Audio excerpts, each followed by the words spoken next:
तुम्हारा जवाब नहीं है। जब भी तुमसे मिलता हो ना, दुनिया की सारी टेंशन, सारी थकान भूल जाता हूँ।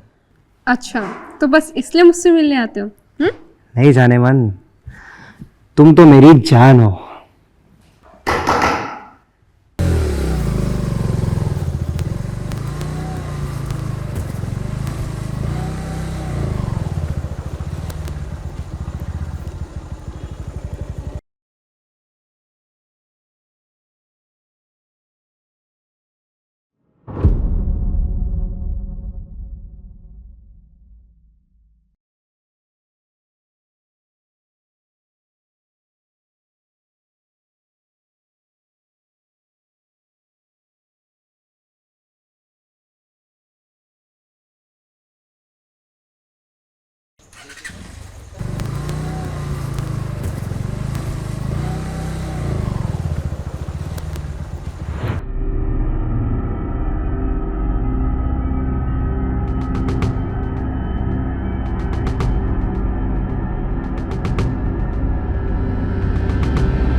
लगता है आज ज्यादा हो गई है यार।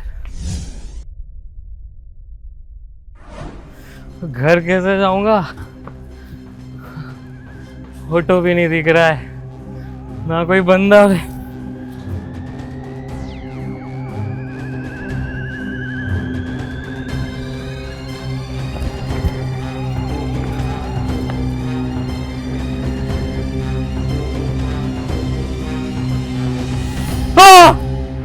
नेहा नाम की लड़की छोटे से गांव से आकर शहर में अपने परिवार से दूर काम ढूंढ रही थी। उसका दोस्त किशोर उसे किसी पार्टी के बाद घर छोड़ने आया था और छोड़ के निकल गया, पर ये सब कोई चुपके से देख रहा था। आखिर कौन था ये आदमी और इससे नेहा के साथ क्या किया होगा? दूसरी तरफ कुछ दिनों बाद एक आदमी अपने दोस्तों के साथ दारू पी के अपने घर की तरफ जा रहा था। तभी उसको लगा कि उसका कोई पीछा कर रहा है, पर वहां कोई नहीं था। थोड़ी ही देर में उस पर चाकू से हमला होता है, जिसमें उसकी जान चली जाती है और लाश का चेहरा जला दिया जाता है, जिससे उसकी पहचान ना हो सके। फिर अगले दिन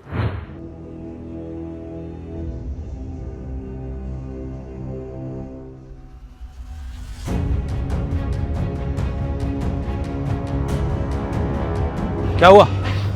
सर यहाँ एक सुबह लाश मिली थी। बॉडी की पहचान होना बहुत मुश्किल था। सर चेहरा बुरी तरह जला के खराब कर दिया था और गर्दन पे और शरीर पे वार किए थे। बॉडी कहाँ है? सर हमने बॉडी को पीएम के लिए भेज दिया है। सर आपको इन्फॉर्म किया था पर थोड़ा लेट हो गया सर। यहाँ पर भीड़ जमी हुई थी, उनको हटाने में टाइम लग गया। और ये मर्डर कब हुआ था? सर एग्जैक्ट टाइम पता नहीं, शायद रात को हुआ होगा। आसपास किसी ने कुछ देखा? नहीं सर देर रात तक ये गली में कोई आता जाता नहीं है, क्योंकि लूटपाट और मारपीट के बहुत सारे केसेस हो चुके हैं सर। पर इस गली के पास एक आदमी ने एक बेवड़े को जाते टाइम देखा था, शायद उसकी हत्या हुआ है। और कोई जानकारी? नहीं सर। एक अकेला बेवड़ा चाकू पे गिर के तो नहीं मर सकता। और ना ही अपना चेहरा खुद जला सकता है। हो सकता है कि कोई दूसरा इंसान यहाँ आया हो। एक काम करो, आसपास पूछताछ करो, शायद किसी ने कुछ देखा हो। जी सर।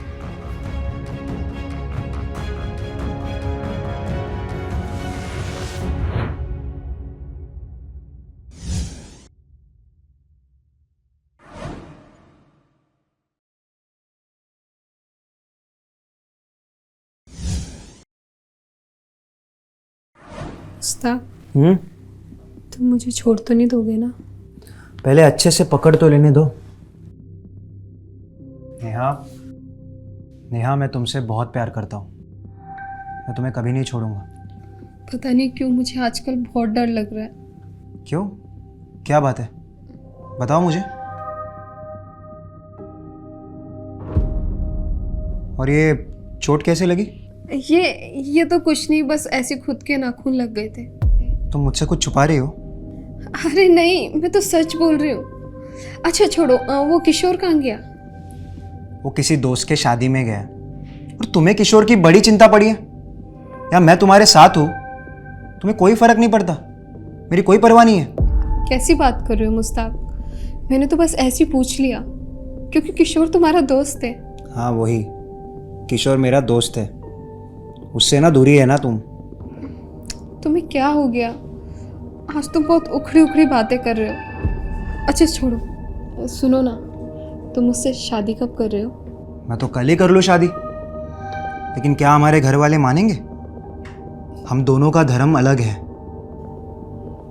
भाग के कर ले। इतनी जल्दी पड़ी है शादी की? पहले अच्छे से सुहागरात तो मना ले।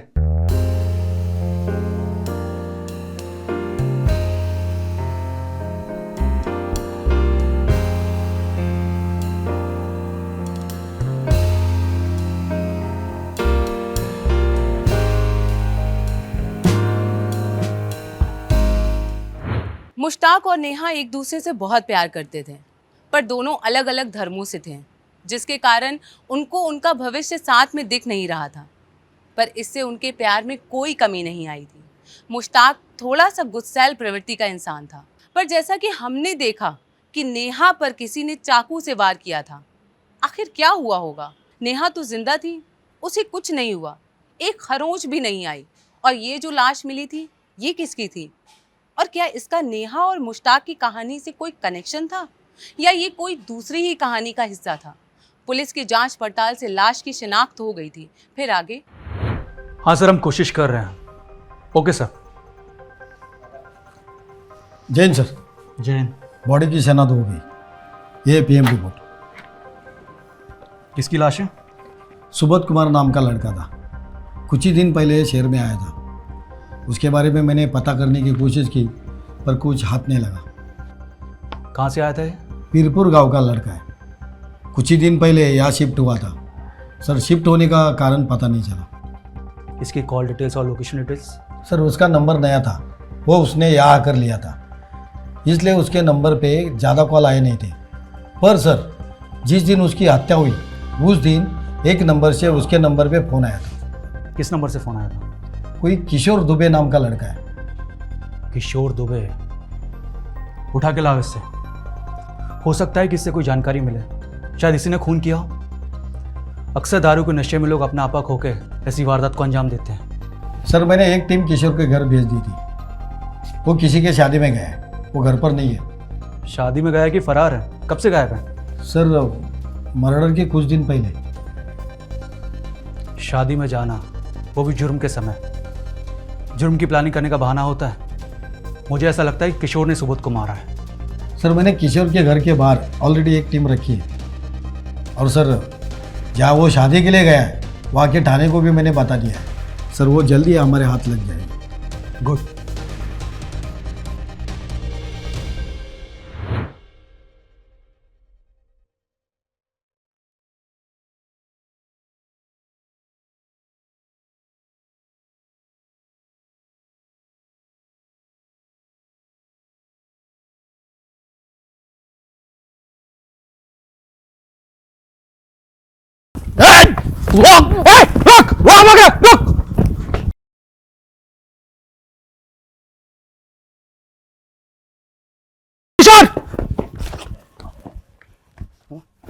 कब तक भागेगा हमसे? हाँ, कब तक भागेगा? चल ले चल, चल। रुको, चल बता, क्यों मारा सुबोध को? बोल।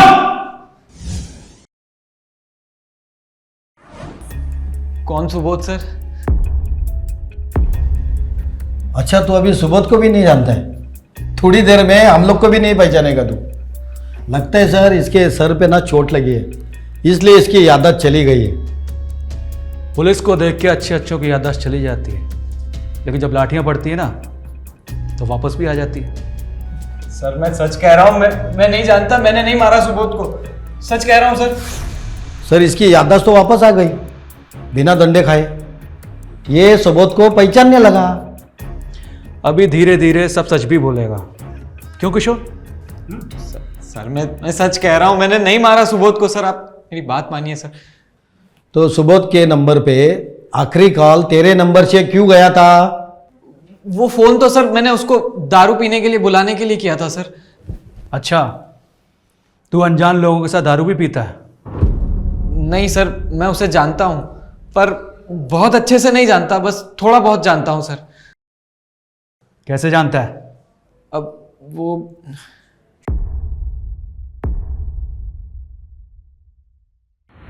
किशोर कुछ दिनों से पुलिस से छुपता फिर रहा था और शादी का बहाना करके घर से गायब था। पुलिस की टीम ने जाल बिछा के किशोर को गिरफ्तार तो कर लिया था, पर वो अपना गुनाह कबूल करने को तैयार नहीं था। किशोर जैसे मोटी चमड़ी के अपराधी अक्सर पुलिस के सामने आसानी से अपना मुंह नहीं खोलते, पर आखिर किशोर की सुबोध से क्या दुश्मनी हो सकती है? किशोर का कहना था कि वो सुबोध को बहुत अच्छे से नहीं जानता था, फिर उसने सुबोध का मर्डर क्यों किया? या फिर वो निर्दोष था? इस हत्या के पीछे कुछ और भी वजह हो सकती है। पुलिस अपनी पूछताछ में लगी हुई थी। किशोर के घर की तलाशी लेने पे पुलिस को एक खंजर भी बरामद हुआ। इसे फैक्स कर दो। Yes sir. सर किशोर के घर से जो हमें खंजर मिला था वो मर्डर वेपन नहीं है। क्या बात कर रहे हो? हाँ सर, किशोर को बेल मिल गई है। सर उसके खिलाफ हमारे पास कोई सबूत नहीं था ना रिमांड में लेने के लिए। पर ऐसे तो हम कुछ नहीं कर पाएंगे। सर मैंने कुछ जानकारी हासिल की है, उसे कुछ पता चल जाए। क्या है वो? सर अभी जो सुबोध सिम वापर रहा था वो नया था। उसके जुने नंबर की मैंने डिटेल्स निकाली, तब पता चला कि वो नंबर पे बार बार फ़ोन आ रहा था और जा रहा था, और वही नंबर से किशोर को भी फ़ोन जा रहा था, और वो किसी नेहा नाम के लड़के का नंबर है। नेहा? चलो नेहा से पूछताछ करते हैं, शायद कोई गुत्थी सुलझे। चलो। तुम्हारा जवाब नहीं है। जब भी तुमसे मिलता हो ना, दुनिया की सारी टेंशन, सारी थकान भूल जाता हूँ। अच्छा, तो बस इसलिए मुझसे मिलने आते हो? नहीं जाने मन, तुम तो मेरी जान हो। अभी कौन हो सकता है? कौन है ये कबाब में हड्डी? रुको देखता हूँ। नहीं, तुम रुको, मैं देख के आती हूँ।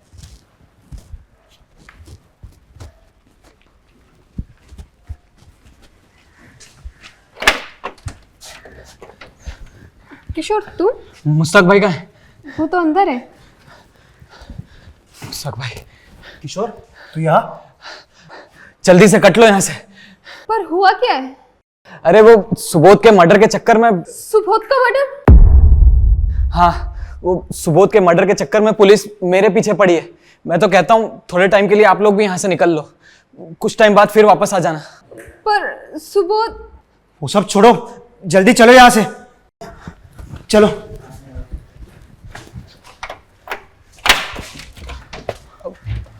हाँ भाग रहे हो? हाँ, ले चलो तीनों को। चल चल चल। सुनिए तो, सुनिए। आखिर किशोर पुलिस की कैद से छूटते ही मुश्ताक और नेहा के पास क्यों गया? क्या नेहा और मुश्ताक भी इस हत्या में शामिल थे? नेहा की बातों से तो लग रहा था कि उसे हत्या के बारे में कुछ खबर ही नहीं है, पर मुश्ताक? क्या मुश्ताक और किशोर इस हत्या में शामिल थे? पर आखिर इस हत्या की वजह क्या हो सकती है? आखिर क्यों मुश्ताक और किशोर को ये कदम उठाना पड़ा? आखिर सुबोध का नेहा से क्या लेना देना था? बहुत से सवाल मेरे मन में भी उठ रहे हैं। पुलिस ने तीनों को कस्टडी में लेकर जब पूछताछ शुरू की, तब पूरी कहानी सामने आई। अब तुम में से कौन बताएगा सुबोध का असली कातिल कौन है? क्यों मारा उसे? सर ये सब क्या हो रहा है, मुझे कुछ नहीं पता। अच्छा, एक मासूम की जान लेके बोल रहे हो हमें कुछ पता नहीं है? सुबोध के कॉल लिस्ट में सबसे ज्यादा तुम्हारे नंबर से कॉल गए थे, बोलो। वो मासूम नहीं था, बलात्कारी था वो। क्या बलात्कारी? क्या बक रहे हो? किसका बलात्कार किया था उसने? सर मेरा, पर सच में मुझे सुबोध की हत्या के बारे में कुछ नहीं पता। मैंने मारा है उसे। क्या हुआ था जल्दी बताओ। सर सुबोध मेरा एक्स बॉयफ्रेंड था और एक समय में मैं उससे बहुत प्यार करती थी, लेकिन जब हमारी नहीं बनी तो उसने मेरा जीना हराम कर दिया। इसलिए मैं गांव छोड़कर यहाँ शहर में आ गई, लेकिन वो यहाँ भी मेरे पीछे पीछे आ गया।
गैर मर्दों के साथ घूमना फिरना मौज मस्ती करना, इसी सब के लिए छोड़ा था ना तूने?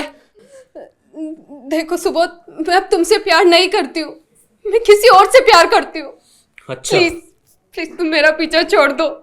ताकि तू अपनी जिंदगी में यश कर सके और मैं तेरी याद में बैठकर रोता रहूं। आज तुझे ऐसा सबक सिखाऊंगा ना कि तू भी याद रखेगी। सुबोध छोड़ो, सुबोध क्या कर रहे हो? सुबोध छोड़ो मुझे, सुबोध। ये बात नेहा ने मुझे और मुश्ताक भाई को बताई, तो सुबोध को सबक सिखाने के लिए हमने उसे दारू पीने के बहाने बुलाया था।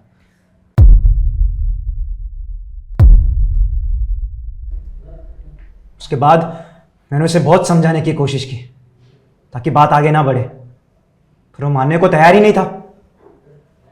उसके बाद मैंने किशोर और सुबोध को अपने अपने घर निकलते हुए देखा और मैंने सुबोध का पीछा किया।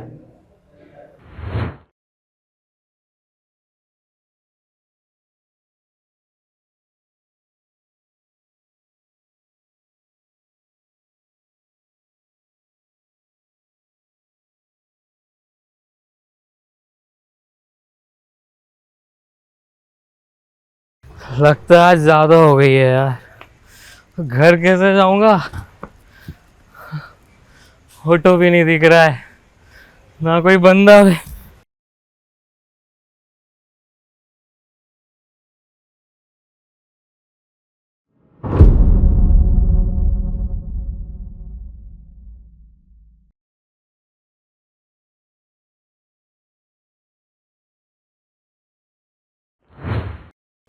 अगर सुबोध ने नेहा का रेप किया था तो आप पुलिस का सहारा ले सकते थे।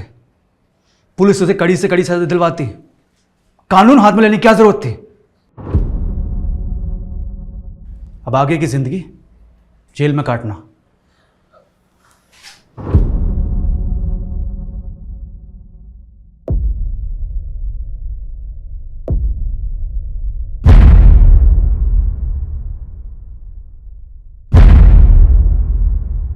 सुबोध नेहा से प्यार करता था। जब उनका रिश्ता खत्म हो गया तब भी सुबोध ने नेहा को सताना नहीं छोड़ा। ये बात बहुत गलत है। अगर कोई इंसान अपनी मर्जी से एक रिश्ता कायम करता है और वो रिश्ता आगे बढ़ नहीं पाता, तो इंसान को अपने अंदर नफरत के बीज नहीं बोना चाहिए।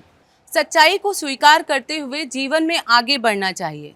हम स्वतंत्र देश के नागरिक हैं, जहां हर इंसान को अपनी जीवन साथी चुनने का हक है। सुबोध से ये बात बर्दाश्त नहीं हुई और उसने नेहा के साथ दुष्कर्म किया, जिसके बाद गुस्से में आके मुश्ताक ने सुबोध की हत्या कर दी। इस कहानी में एक जुर्म ने दूसरे जुर्म को जन्म दिया और 4 जिंदगियां बर्बाद हो गई। अगले एपिसोड में नई कहानी के साथ मुलाकात होगी। तब तक